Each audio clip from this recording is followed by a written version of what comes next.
disease, COVID-19. As a company, our job is to provide an environment for our employees and our patients to thrive.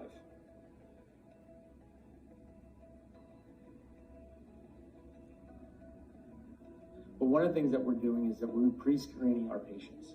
We want to make sure that the patients that we are seeing, number one, have not visited other countries in the last 14 days. We want to make sure that these patients haven't been exposed to someone who has the coronavirus.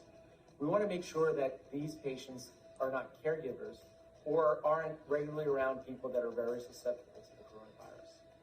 We also want to make sure that when these people come, after they get to our office, that we take their temperature and we're able to assess whether or not they have a fever and could potentially have the coronavirus. In that way, we're helping to flatten the curve. We're helping people that may not know that they have the virus to go out and actually get tested.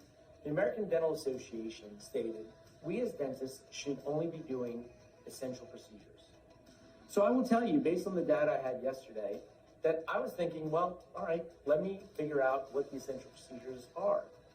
And as I continued to analyze what's essential, and some people were saying, well, hygiene isn't essential, I really started to think about the message that I was sending to my patients over the last 20 years.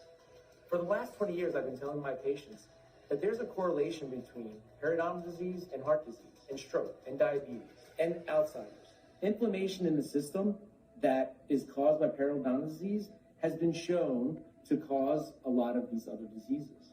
So is that essential for a patient to come to our office and to be diagnosed with periodontal disease that could have those other effects? I would say that it is. And how do I tell my patients that it's no longer essential for you to get a cleaning, and in 3 months go back to them saying, hey, by the way, for 20 years I said it was essential, for the last 3 months it wasn't essential, but now it's essential again. For me, that is not really consistent with who I am and what I believe. I think most of the procedures that we perform in our office is essential. We have an obligation to treat disease, real disease that we know that causes a lot of problems in people's lives. Having an undiagnosed infection literally can lead to death. Should we tell patients that it's no longer important for us to diagnose oral cancer in their mouth? Should we tell them that it's no longer important to diagnose whether they have sleep apnea that causes other multiple system disorders?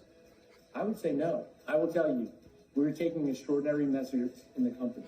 Personally, I am not taking a salary.